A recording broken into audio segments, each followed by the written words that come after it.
The monsters, the things that lurk within the dark, that linger within our shadow, watching us, waiting for the right moment to strike. Horrors that remain hidden from society, lurking within the unknown, having us doubt their existence. But for today's Yarn of Terror, we are about to be introduced to a horror that isn't hidden in the shadows, but something that is welcomed by society. A story where one man would question his grip of reality when seeing something that should not be welcome into this world. It all began at a local coffee shop.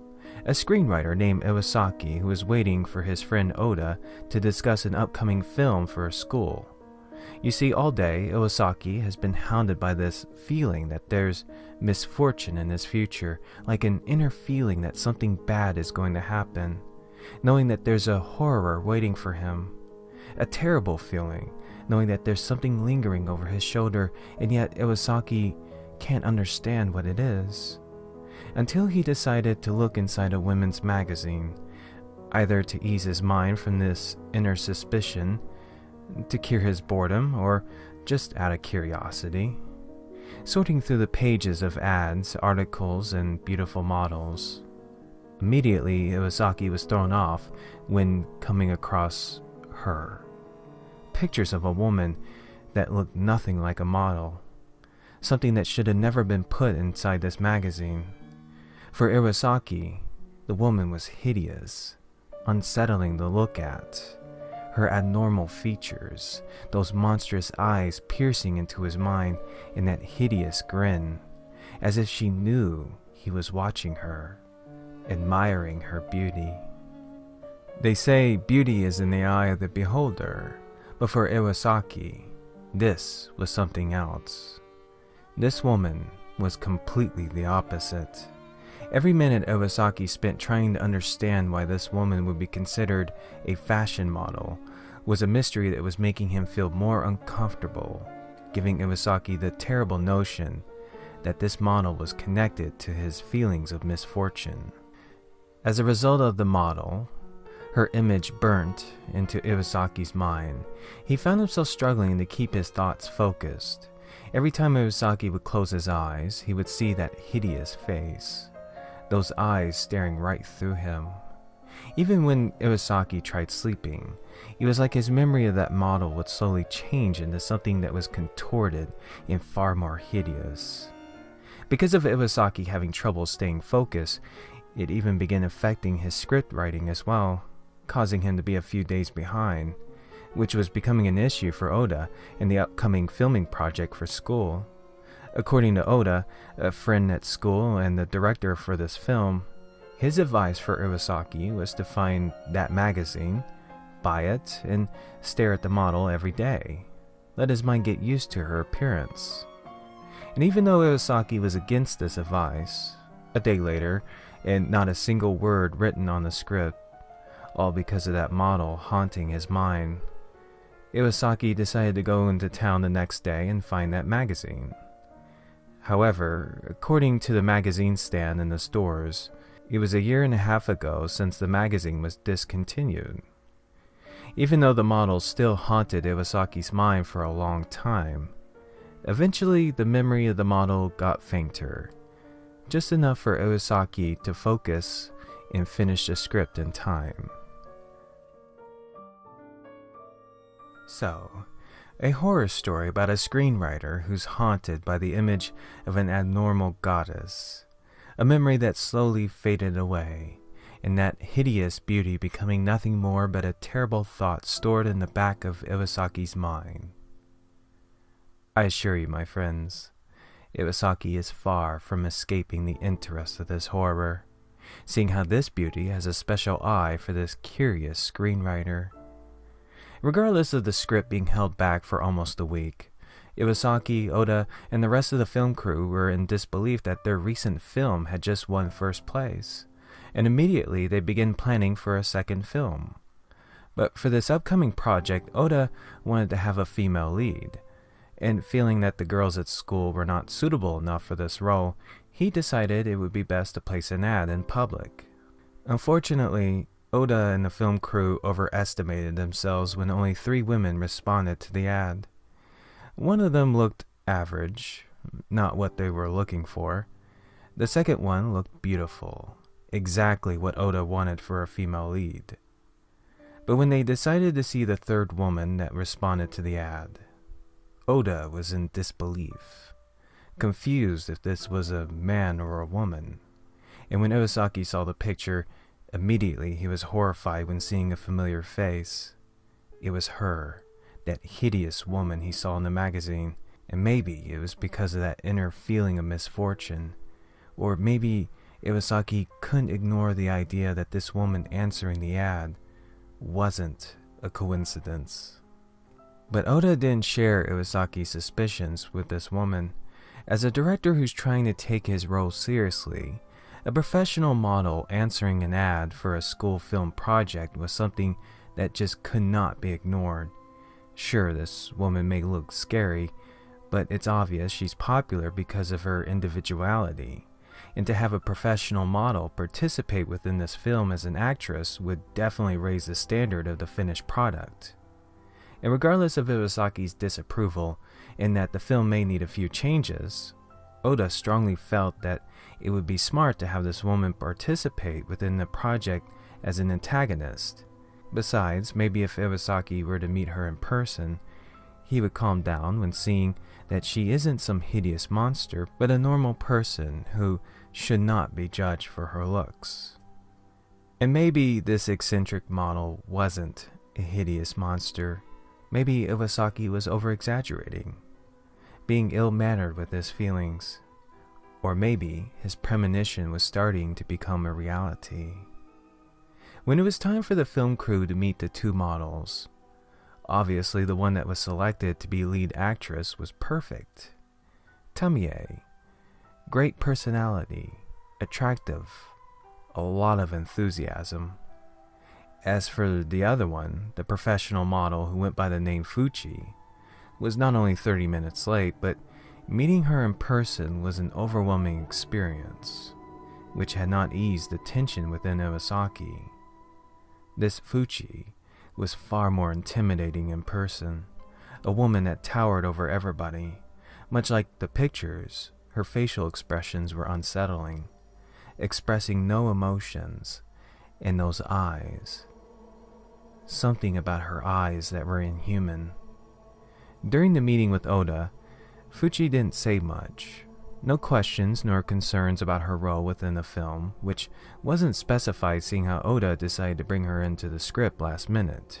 And even though Oda tried easing the tension by telling Fuchi that Iwasaki was her #1 fan, not only was Iwasaki furious with Oda's sense of humor, but was extremely uncomfortable with how Fuchi would just sit there, across from him from the table, staring at Iwasaki. Oda still excused and dismissed the awkward vibes that he and the crew had with Fuchi, somewhat admiring her for her dominating personality, the kind of charisma of a professional model. Sure, she may be a bit distant, weird, but Fuchi would be perfect for the film, most likely having a role as a sorceress that controls the fate of the lead actress. When the day came where the film crew and the 2 models were heading deep into the mountains for filming, which was a perfect spot because of its seclusion, there was something about Fuji's presence that made everybody feel uncomfortable within the van. Like there was something about her that was a bit off. And yet, Oda was still oblivious to these concerns. But when someone joked about the idea that they were filming a horror movie because of how they were driving deep into the woods, an awkward situation, a crude sense of humor that broke the tension because of how everybody felt uncomfortable with Fuji's presence, couldn't resist finding the joke humorous. But when Fuji began smiling, sharing a deep crackling laughter that overpowered everyone within the van, silencing them as their attention was now drawn onto Fuji, witnessing her mouth turning into a stretched grin, revealing several layers of sharp and jagged teeth. And with Iwasaki and Oda witnessing the mouth growing bigger as Fuji maintained her cackling, that was when everybody began to get scared.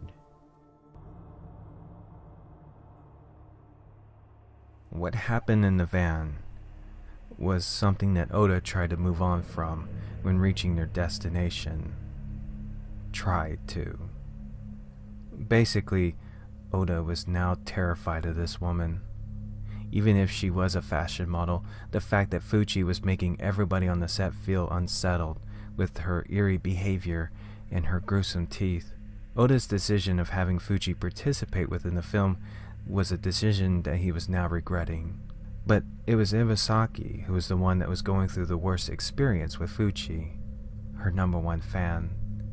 How this abnormal woman would just stare at him during shooting, enjoying Iwasaki's discomfort when sharing her fascination with the shy boy. And when Iwasaki just couldn't take another minute of Fuchi's strange fixation with him, stepping away from the set to wash his face in the river nearby, just to have a few moments to think straight, to clear his mind from Fuchi's creepy obsession with him. But when walking into the woods and hearing the sounds of something following him, Iwasaki began to panic when seeing Fuchi behind him, just by the look on her face, the slight grin.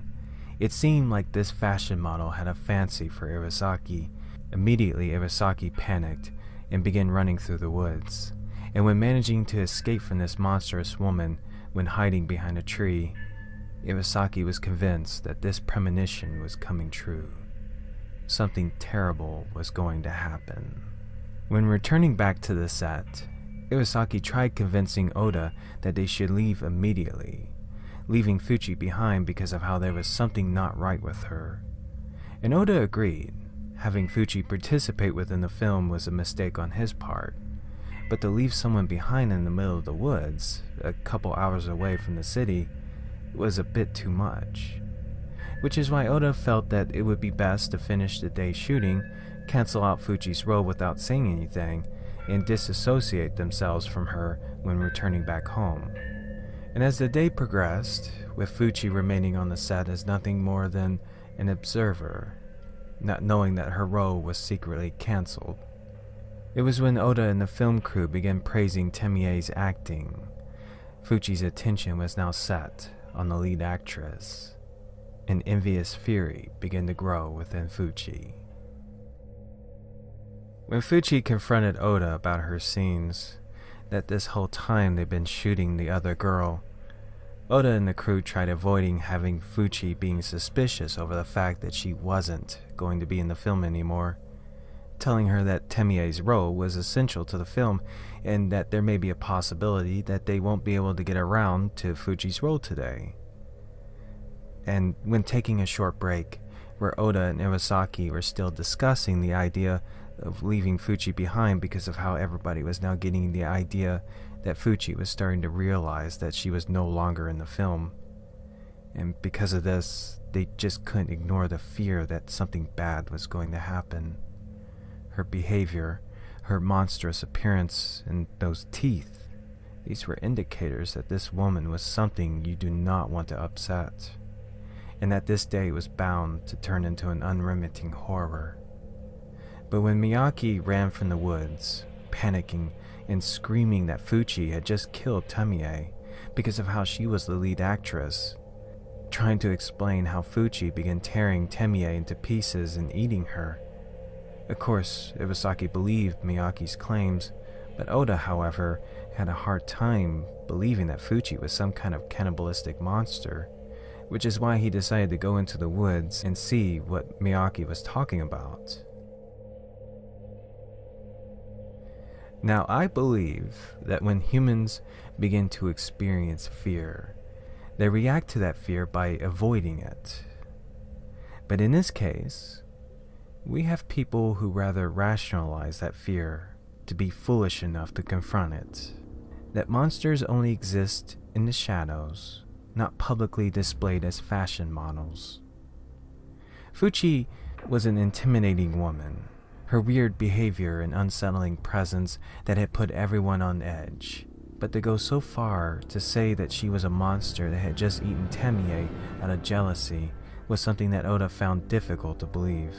Until Oda, Iwasaki, and the others came across the bloodstains.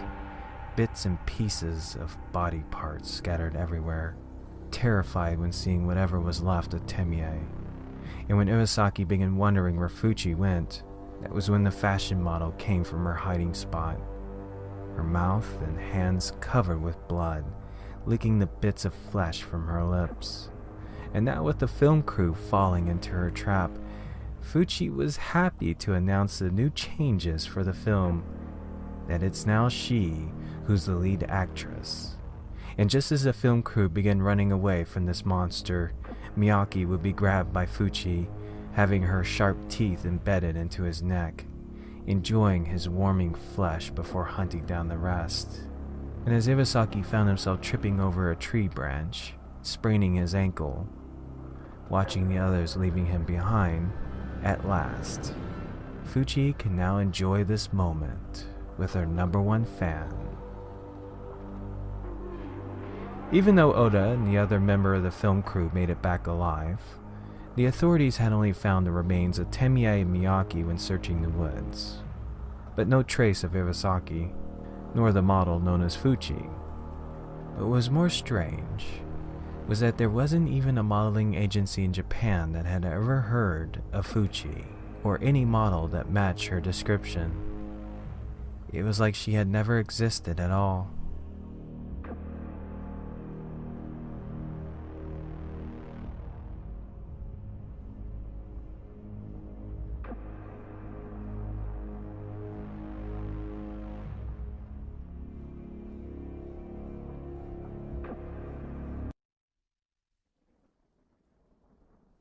Ladies and gentlemen, boys and girls, my friends, I would love to take the time and recognize these individuals who were generous enough to help and support this channel. Even though as a YouTuber that cannot monetize for various reasons, there have been times where I have struggled on maintaining this channel. And I cannot express how truly grateful I am for these individuals who have been kind enough to help me with that issue and keep a steady flow of horror stories from your favorite writer and artist Junji Ito and other tales that I bring to my channel. My friends, I love what I do on here. I don't see it as a job, but more of a hobby that I devote myself to because of my love for horror and even Junji Ito. Regardless of how people may view my channel and my methods on presenting these stories, there's a lot of passion that I put into this channel. Once again, for those who are supporting this channel, I thank you.